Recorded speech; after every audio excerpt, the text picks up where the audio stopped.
This EVMS training snippet, sponsored by the Department of Energy's Office of Project Management, is the second of two snippets regarding management reserve, or MR, versus contingency.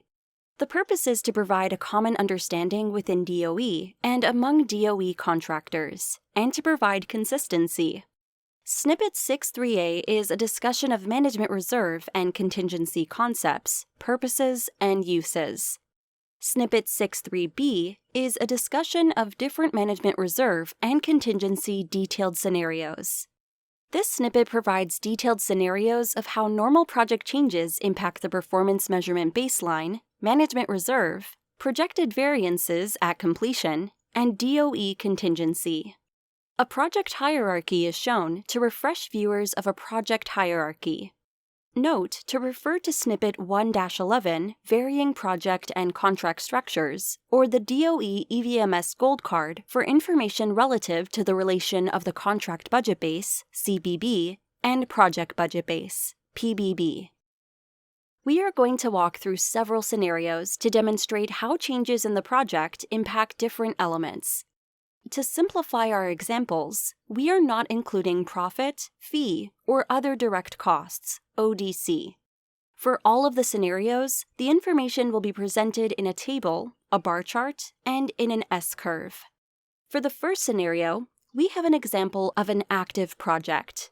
Note the legend at the bottom of the bar chart. The gray line represents the amount of the PMB, $600 million. The red line represents the estimate at completion, which is currently $600 million. The blue area represents the amount of management reserve the contract has available for those scope changes that are within the contractual project statement of work, but not yet allocated to any control account. The scale to the left of the bar shows that the MR is $80 million. The yellow line represents the CBB or PBB. Since it is the sum of the MR and the PMB, it is $680 million on the scale. The green line represents the authorized funding, less profit, fee, and ODC.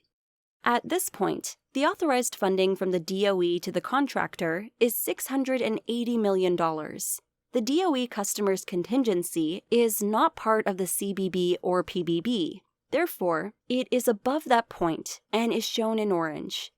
You can see by the scale, the contingency is $20 million. The sum of the PMB plus the MR plus the contingency equals the total project cost, or TPC. Therefore, the TPC is $700 million. The current estimate at completion is $600 million, which indicates that no total project variance at completion is expected for the scope of work represented by the PMB. This is an S-curve, which shows the same information as previously shown in the table and the bar chart associated with this scenario. We are showing each scenario in all three forms to reinforce the teaching points presented in each scenario. As the scenario progresses, you will see changes to each of these three visual representations: the table showing the current period changes, the bar chart, and the S-curve. In Period 2, the contractor transferred management reserve to the performance measurement baseline because of the realization that waste treatment testing would need to be done. This effort was required to meet the project statement of work, but was not planned within an existing control account. Therefore, $20 million of MR was authorized to a control account for this scope.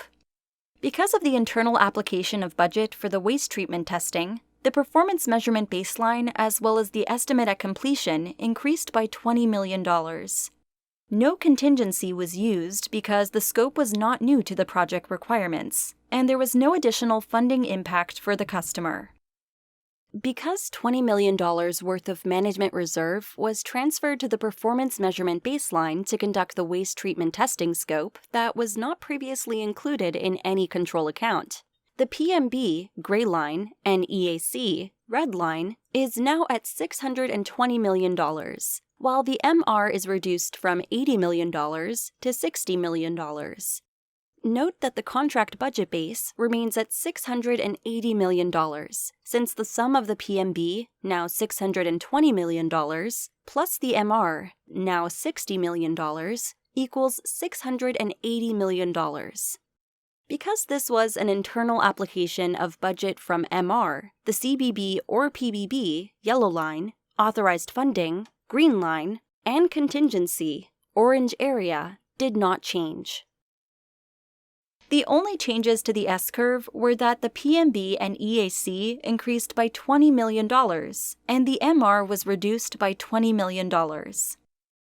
In Period 3, the DOE customer modified the contract to add 2 additional holding tanks, a new scope of work estimated at $10 million. The contract modification was an increase not only to the contract's performance measurement baseline and contract budget base, but it also increased the estimate at completion for that effort. MR was not affected, but the change decreased the available government contingency by $10 million and increased the total contract value. Why wasn't management reserve used? The reason is because the 2 additional holding tanks were not part of the original contract scope of work. Thus, a contract modification with additional budget was required. On the bar chart, you can see how the application of contingency impacted the budget and funding profile. The performance measurement baseline, gray line, estimate at completion, red line, and contract budget base, yellow line, and the authorized funding, green line, all increased by $10 million. The contingency, orange area, was reduced by $10 million. Since new scope was added by contract modification, the CBB or PBB increased to $690 million, and both the performance measurement baseline and estimate at completion increased to $630 million. The MR did not change, but the DOE contingency was reduced to $10 million. In Period 4, the contractor conducted its annual project comprehensive estimate at completion. Once all the new estimates were reviewed and summarized, they realized they were forecasting an overrun of $40 million against the performance measurement baseline. Note that the PMB did not change with the incorporation of the EAC. The EAC simply was the best estimate at the time of what the responsible managers thought would be the ultimate cost of the work when it is completed. Because the contractor had $60 million of management reserve, the government did not have to increase funding as the contract budget base was not impacted. However, the government is on alert now that further overruns or use of MR could impact funding. The bar chart shows how the estimate at completion, red line, increased by 40 because of the project comprehensive EAC. The difference between the PMB and the EAC is called the variance at completion. In this scenario, the contractor still has $60 million of MR, so at this point, there is no need for the government to increase the authorized funding, green line, because the projected EAC is within the boundaries of the CBB or PBB. Said another way, if the contractor completed the project at this point with an actual overrun of $40 million and did not use any of the existing MR, the authorized funding would be sufficient. However, the concern is that the project is not complete, and the government needs to track this very closely, as any significant use of the $60 million of MR could cause an immediate need to increase the authorized funding on this project. The S-curve shows the $40 million increase in the EAC. Again, the MR available for the contractor to use is still $60 million. But if MR greater than $20 million is used and the estimate at completion is accurate, the contractor will overrun the current funding level. In Period 5, the weld process for the stainless steel containers proved more difficult than originally planned. 2 tanks had to be scrapped and rebuilt. This caused an estimated $20 million increase in the estimate at completion. The overrun eliminated any possibility that there might be enough unused MR budget to offset any additional overruns. The DOE still holds $10 million of contingency. The bar chart shows how the increase in the estimate at completion for the scope of work in the performance measurement baseline is now equal to the contract budget base. Note that the $60 million of management reserve is still available for the contractor's use for future work. Should the contractor transfer any MR to the PMB, it will cause the projected EAC to increase, thus requiring additional funding. The EAC curve increased to the CBB or PBB line, and the contractor still has $60 million of MR. However, any use of it could set off an immediate need for additional funding. The DOE Federal Project Director, FPD, needs to watch this very carefully. The $10 million of contingency must be set aside or obligated to fund the projected overrun. Period 6 will be approached with two different scenarios. The first scenario shows that the impact from the welding issues was $10 million more than originally projected, as the contractor's struggles continue. This does not change the contract budget base, since it is only an EAC and funding increase, but it does require the customer to change the funding authorization to accommodate the increase in the estimate at completion. The contingency is gone, as is any flexibility for the DOE customer to make additional project adjustments. The bar chart shows that because of the increase in the estimate at completion, the government has to apply contingency, this time as funding for current scope as opposed to using the contingency for future scope changes. The contingency is now gone, as is any flexibility for the DOE customer to make additional project adjustments. If this project is not close to completion, the DOE project manager would need to pursue additional funding in case of further overruns. Note that only the red EAC line and the green authorized funding lines increased, but the yellow contract budget base line did not. Why is that? The answer is that the amount of budget provided to the contractor has not changed. This scenario helps to visualize how the DOE contingency is not only used for funding additional scope, but in this example, it is being used to fund the overrun. Once the EAC reached the total project cost line, no contingency remained. Contingency could only be applied via contract modification for increased scope if the EAC projection improved. Let's look at period 6 with a different twist applied. The contractor applied $10 million of MR to the PMB due to the realization that additional unanticipated groundwater testing would need to be accomplished. This was identified in its risk mitigation plan. The additional MR caused the PMB to increase, the EAC to increase, and force the need for additional funding. DOE must change the funding authorization to match the increase in the EAC.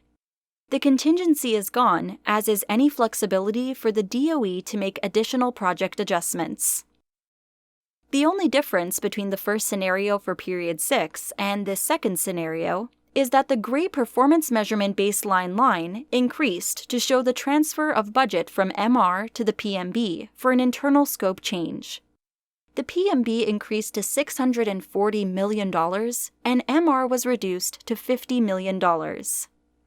Although MR was available, the $10 million of contingency must be obligated to fund the projected overrun caused by the application of MR to the PMB, which also caused an increase to the EAC. Again, the $10 million above the CBB or PBB is labeled here as contract overrun since it exceeds the CBB or PBB.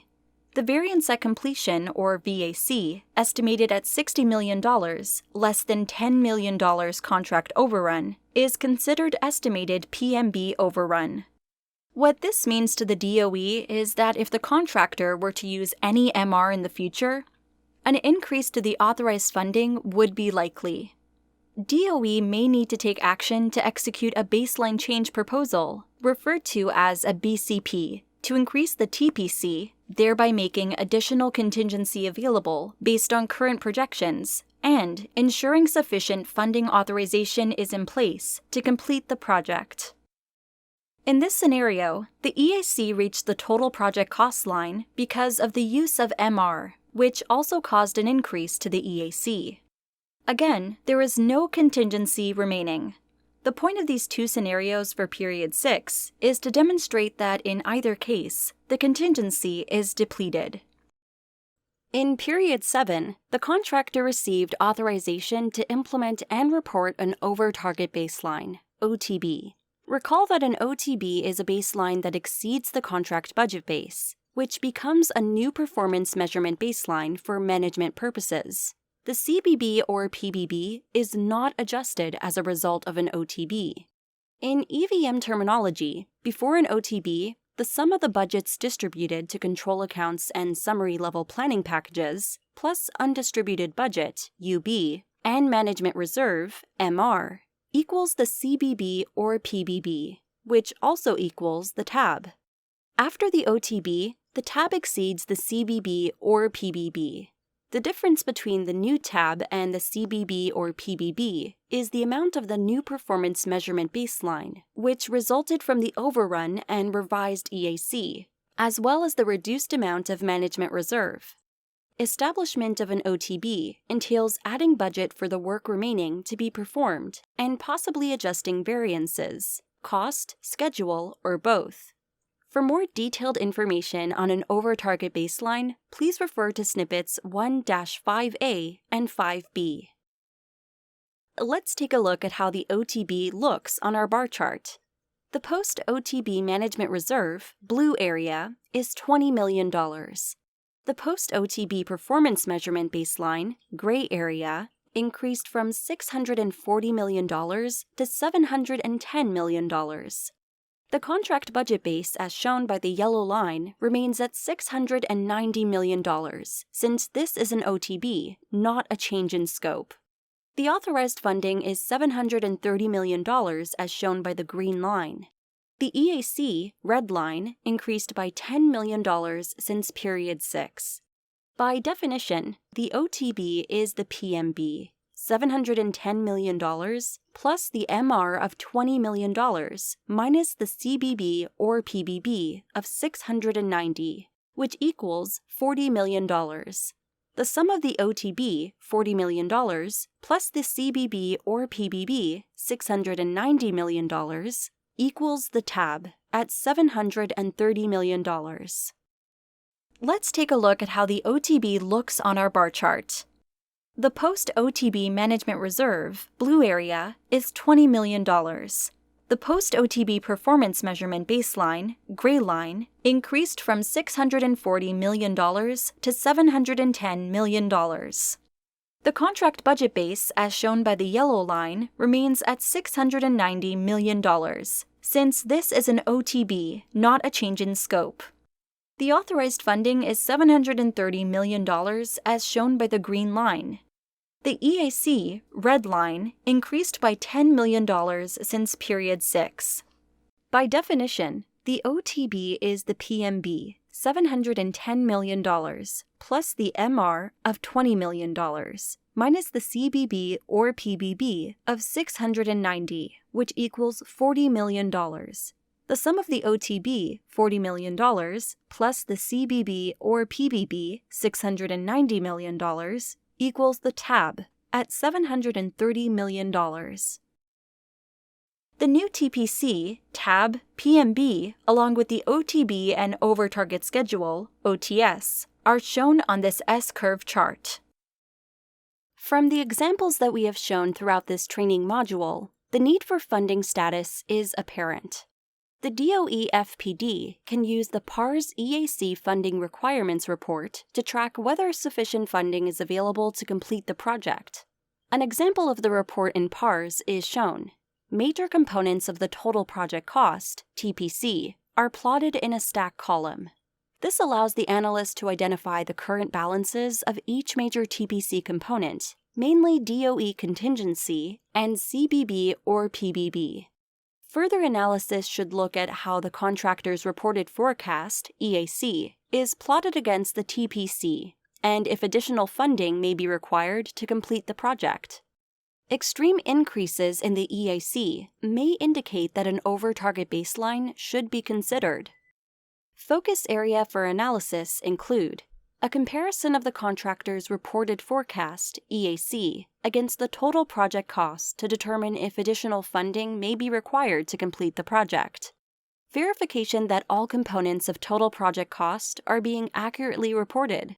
The height of each column for each period is the same or very close, and any indications that the risk reserves and contractor baseline have not been reported accurately or are being used improperly. The indicators include fluctuations in the CBB or PBB line without corresponding reverse changes in the DOE contingency, a significant change in contingency balance that is not reflected in the CBB or PBB line, and a decrease in contingency with an associated increase in MR without any change to the budget at completion.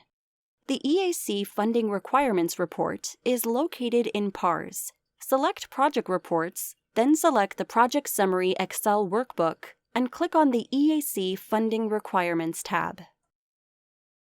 In summary, choosing MR or contingency depends upon the factors of each situation. As we learned while working through the scenarios in this snippet, the impact of selecting the correct source is crucial to project management and oversight, as the choice may cause funding concerns.